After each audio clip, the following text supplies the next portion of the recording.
You're listening to Community Forum on KCCC 930 AM, sponsored by Eddy County, honoring God, country, and family, thriving with industry since 1889. Also sponsored by CNB Bank. Go to carlsbadnational.com to learn more. Thank you for listening to Community Forum. My name's Johnny Chandler. I'm the owner of KCCC 930 AM and the host of Community Forum.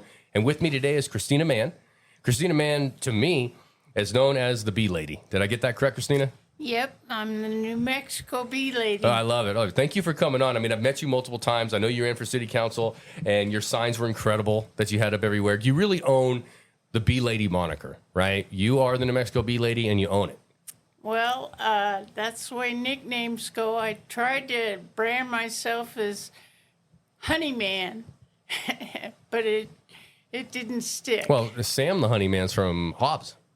There's a guy by the name of Sam the Honey Man. The Bee Man. Oh, the Bee Man. Okay, yeah, it didn't That's stick. Dennis Taylor. Oh, okay. Well, I mean, you might have been the Bee Lady because you are a lady. You know, and he became the Bee Man because he's a man, I guess, right?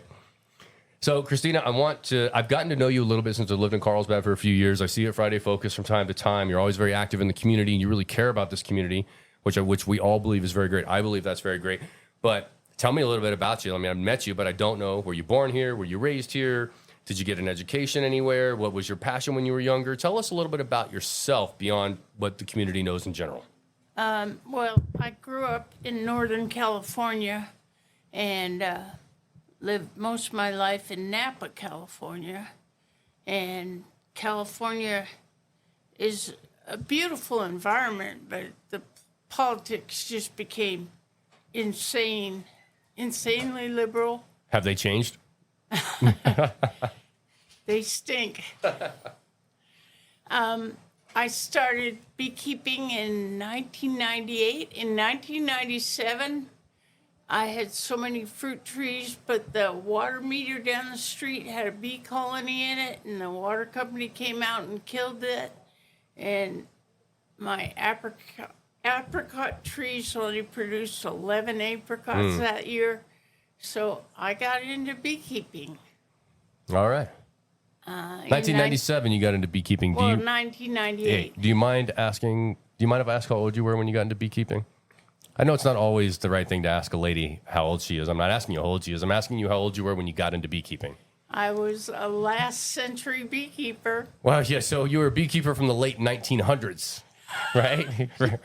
No, the late 1990s. Well, yeah, I know the late 1900s is something that young people are saying now, and it makes me feel very bad. It's like, just imagine. All right, so 1998, as a result of a naturally forming bee colony being destroyed because it was probably freaking out and threatening the city water people that had to go check that meter. I'm just saying that's what their mindset is. And then tell me about in 1998, when you first started getting into beekeeping, how different was it then than it is now? Well, it was pretty awesome. We had lists, and I was part of the Napa Beekeepers Club and the Sonoma County Beekeepers Club. And we'd have guest speakers from UC Davis talking about apiculture. Apis mellifera is the genus and species for the honeybee. And if your name came up on the list, you'd go get a swarm. Most of the swarms were good. However, I had colonies, apiaries out in Pope Valley, and the moving beekeepers that would pollinize the almond crops up the Great Central Valley, the breadbasket of the world, would store their bees over there for the winter, and they brought in the Africanized bees. So it was kind of a nightmare. When did you get a formal education in beekeeping and bees, or did you just do it all on your own? I had a mentor for a while. He passed away. Okay. Richard King, the Honey King of Spanish Flats on Lake Berryessa. Oh, the Bee King. That's cool. That's a cool name. And later on, I married a beekeeper.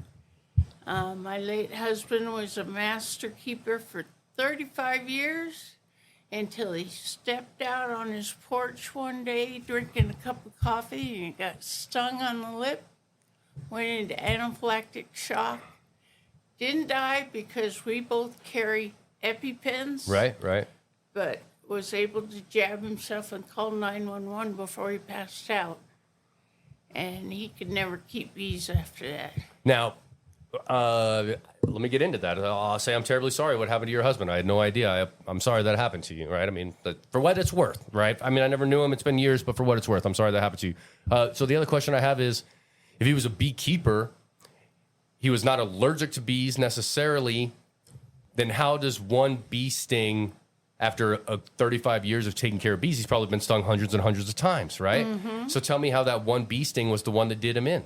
It can get cumulative, or you never know. A person that's never been stung before, one sting, they go into anaphylactic shock, and their throat closes up, they can't breathe, they pass out. That's it. So good beekeepers on call are going to carry EpiPens. And as a rule, I wouldn't jab a person in the thigh with them, but I'd prepare it and hand it to them if they were able. And I'm not going to let a person die. I mean, I'd do it. Right. Well, that Christina, now that I've learned that very important fact about you, that's a life-changing fact. I mean, then you dedicated your life to bees. Your husband dedicated his life to bees, and then it's ultimately a bee that kind of set things on the path. And so I think I understand a little bit about now why you're so passionate about bees, but more importantly, why you're so passionate about trying to not allow the Africanized bees to get into our community, right? So let me start with this. You gave me a really nice bit of information, and let's just go down this list a little bit, and so you can help me learn more about what you wrote. So honeybees are not native to the Americas. So that's North or South America. So honeybees were what, Asia? They're European. Okay, or Russian. Okay, so they're natural to Europe and Russia. So Asia a little bit because Russia's kind of Asia, but mostly the Northern European, those countries. But they're cold in the winter typically. Yeah. Right. Caucasian bees from the Caucasian mountains. Where are they? Yeah. Somewhere. They Somewhere in produce Europe. a lot of propolis, which is the glue that glues their hives together. And they're really interesting in their locality and how they stay true to that. Okay. And now bees are mentioned in the Bible, of course. I did not know that. Where are they mentioned? What's the point? I didn't know that. I mean, look, I've read it, but it's been years. So remind us all. Samson slew a lion, Mm-hmm. and he came back by it at a later date, and a beehive had colonized the rib cage of the lion, and he got that honey and gave it to his parents, and it was an unclean food coming from a carcass, And it says in Proverbs, eat thou honey, my son, for it is sweet and good to thine health. Well, honey is sweet, and it's good for your health, and it helps with allergies in the region as well, doesn't it? It sure does. Okay, so where would I buy honey here in Eddy County to help me with the spring allergies we're all facing right now? Across from Albertsons at the health food store, they have Dennis's Bee Man's honey, Mm-hmm. and that's all natural. Now, don't buy honey In the plastic jar from the store? from the store and expect you to get the enzymatic activity, Okay. because all honey sold in stores must be pasteurized. Right, so you lose that value of what It's honey is supposed to not bring raw to you. honey. Right, exactly. Okay. You claim that honeybees are a domesticated insect. How are honeybees domesticated compared to any other bee? Because they've changed. Okay. Who domesticated them? It's not like we domesticated them like dogs, did we? Show me where dogs came from wolves. So, I mean, I don't know either. I'm just saying, I know that dogs are domesticated, and I know that some dogs that are never really parented and getting packs can be very dangerous as wolves in those situations. Right. So obviously we know that we've domesticated them to the point to where there's some dogs, you change their food, they're going to get sick on you now, right? Yeah. So how did we do that to the bees? And the French bulldog cannot reproduce naturally. They almost always have to have a C-section to whelp. Yeah, then that's definitely our meddling. So tell me, hey, honeybees. Definitely domesticated. They have changed in so many ways. And that's the difference between the Africanized, which are still basic wild African bees, and the European bees. So the Africanized bees over time can be domesticated then, right? Over time. No. Okay, all right, we'll get to that. I don't want to get to that yet. Now, another thing that you have here, I remember growing up, and even growing up or even lately, everybody's save the bees, right? Without the bees, you're not going to eat. You only got 11 apricots one year when the bees disappeared, right? So, save the bees, but you claiming to me that saves the bees is a false narrative. Oh, it sure is. All right, tell me why save the bees. Saving the bees is such a good-hearted message.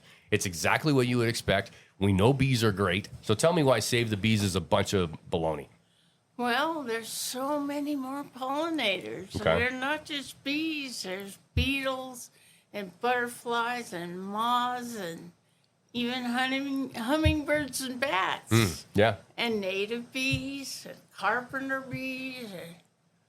What about wasps? Are do wasps pollinate? No. Okay, good. Nobody likes a wasp anyways, right? But they're so dangerous. They're like so scary.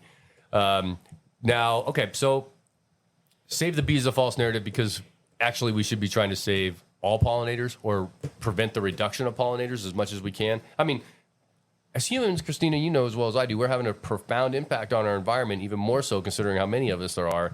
And this wildlife is having a hard time. The larger wildlife in our planet has had a very, very hard time for a very long time. Now we're getting down to the smaller wildlife too, right? We're getting down to the bees even. Well, you're making a generalized statement. Okay. Definitely plant for pollinators. At River Blitz, I prepared 150 envelopes of zinnia seeds, passed them out with my contact information on them, asked people to plant them. Zinnia is one of the best pollinator attractants. And Okay, I didn't know that either. All right, so let's move on to the Africanized bees at this point. Actually, let's talk about Eddy County specifically. Tell me or Southeast New Mexico. Do bees change between Eddy County and Lee County and Doñana County and Chavez County? Are we pretty much all the same culture of bees, if you will, the same species? No, Okay. It's bad in Eddy County. It's 50% Africanized. Okay, what other type of bees do we have? We have honeybees, right? Do we have honeybees and carpenter bees and all that stuff?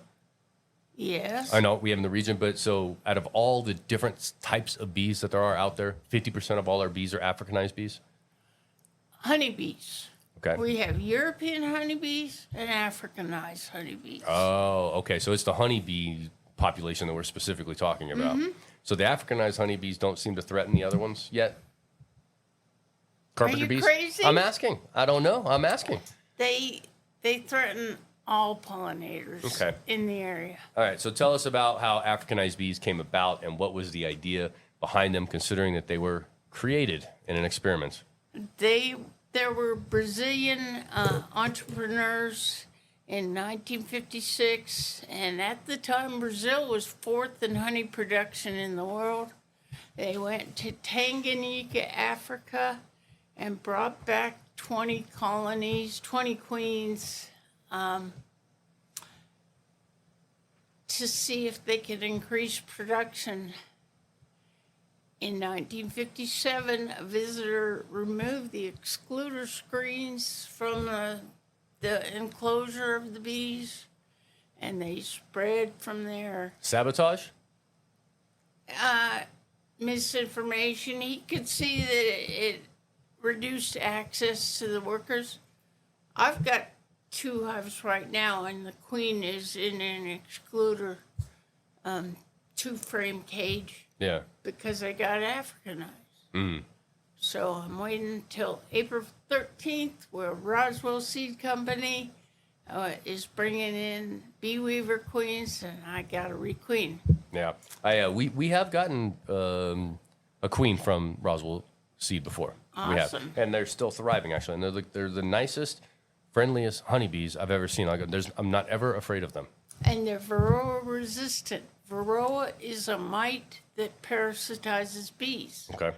Now, we changed the European bees. We domesticated them. They're weaker than the Africans. They just don't thrive without constant attention. And So Africanized bees started in Brazil. They escaped in 57, and they started spreading. And obviously, they don't spread right away. So in Mexico in the 1990s or in 1990, is that when they were first discovered in Mexico, showing how far north they've already migrated and expanded?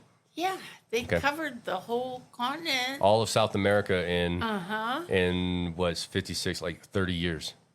In 30 years. That's amazing. That's pretty quick growth. Almost as fast as humans in some way. So I'm reading some facts here that you provided me about Africanized bees, and besides the fact that they're more aggressive, they kind of push out the other bees. I think the key word for me when Africanized honeybees is the honeybee portion of it. They still produce honey. Not as much. Okay. Now, if I have a whole lot more of them, do they produce faster? They don't produce as much, but they produce faster. I don't understand. I don't know if I'm asking you the right thing. So, like, this is what you wrote, and I want to go ahead and have you explain it to me because I don't understand it, okay? Or you got this from the internet or whatever. Let's see. No, I wrote that. Okay. Let's see. So, why do people keep Africanized colonies? Killer bees are easy. They're naturally varroa, is what you just explained to you. Varroa mite. They're parasitic mite resistant. They produce lots more killer bees, which fills more beehives. They're only killer bees to the humans? What? Are they only deadly to humans, the Africanized bees? No, they've killed horses and cattle and. All right, that's a good question, right? It's a valid these. A lot more killer bees. Psychologically, having more beehives equates to being a successful beekeeper, right? So in the beekeeping world, this explains it for me, right? Like in the beekeeping world, the more beehives I have, then there's more pride in my beehive colony, right? More pride in my population and my property than on yours, because look at all these bees that I have, right? Right. But you find that if somebody's has twice as many bees as you, but they're all Africanized bees, and you have half as many as him, but you've got the nice honeybee, right? You're gonna claim to have bragging rights, correct? I only went into winter with 5 hives, and I knew one was usurped, taken over by Africans, and I suspect the other one was too, and I just caged that one Friday. Yeah. But I've still got 5 hives.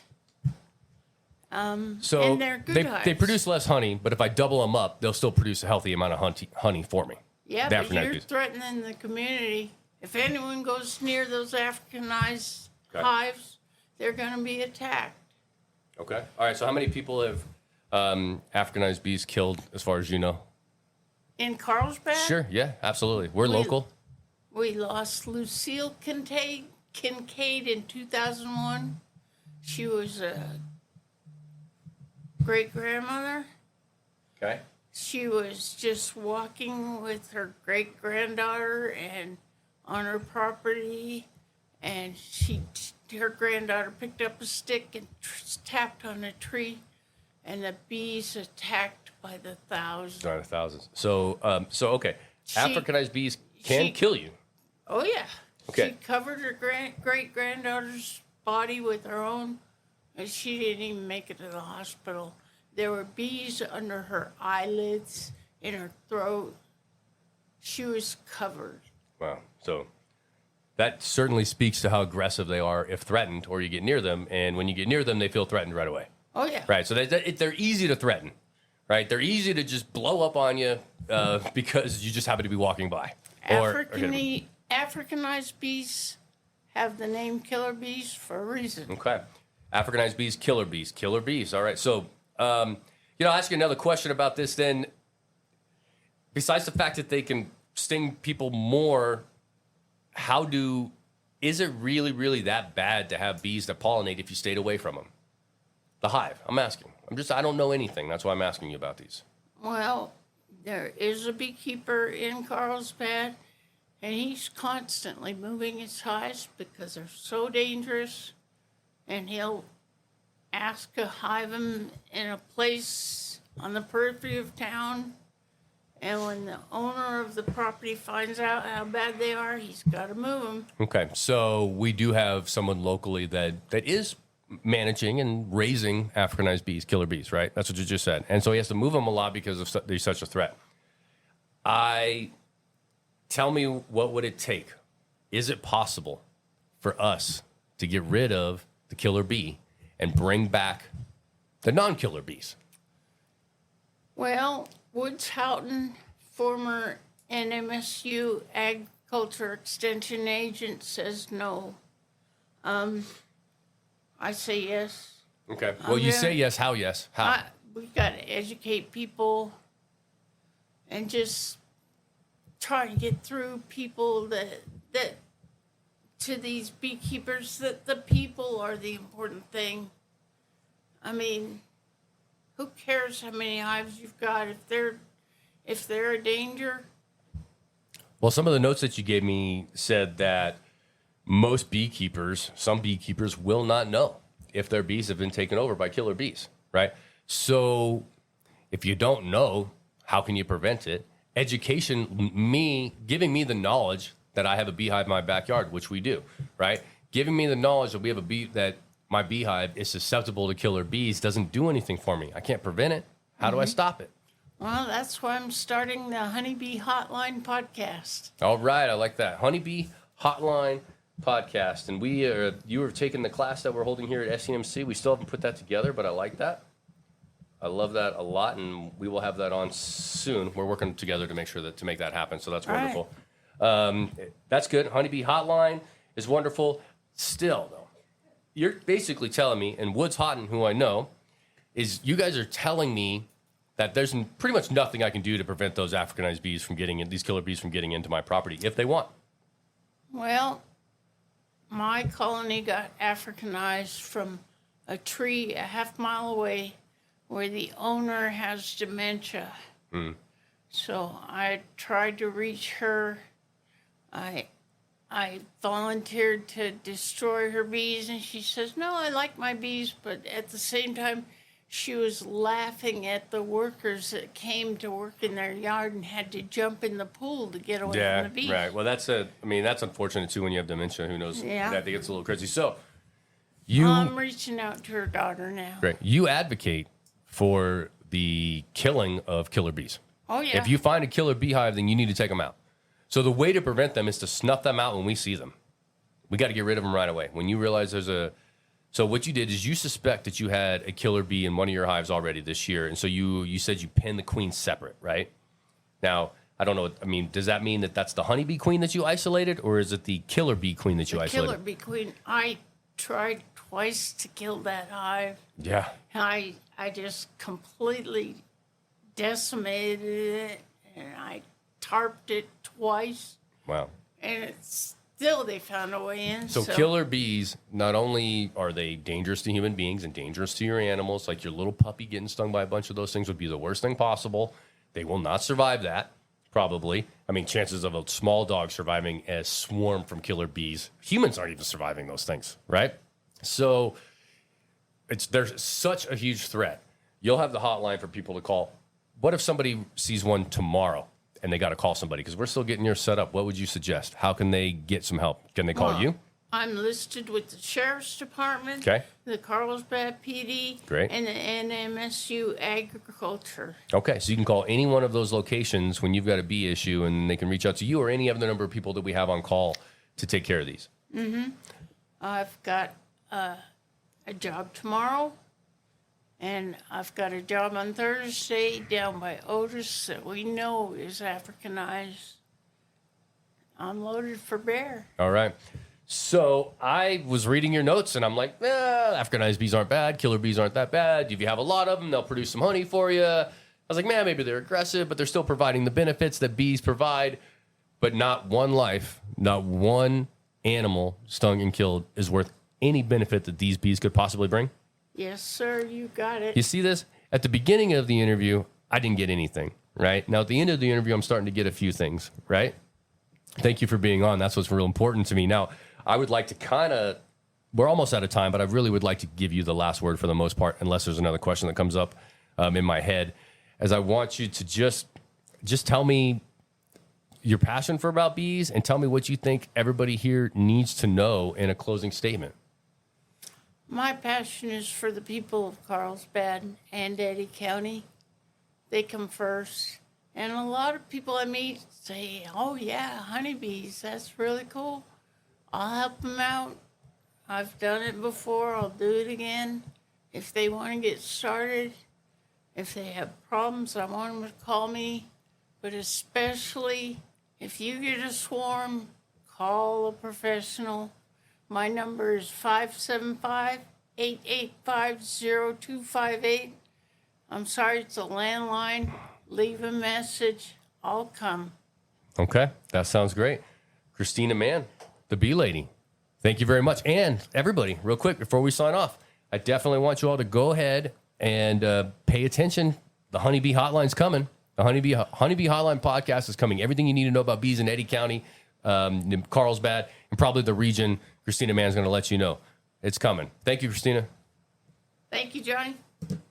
You're listening to Community Forum on KCCC 930 AM, sponsored by Eddy County, honoring God, country, and family, thriving with industry since 1889. Also sponsored by CNB Bank. Go to carlsbadnational.com to learn more.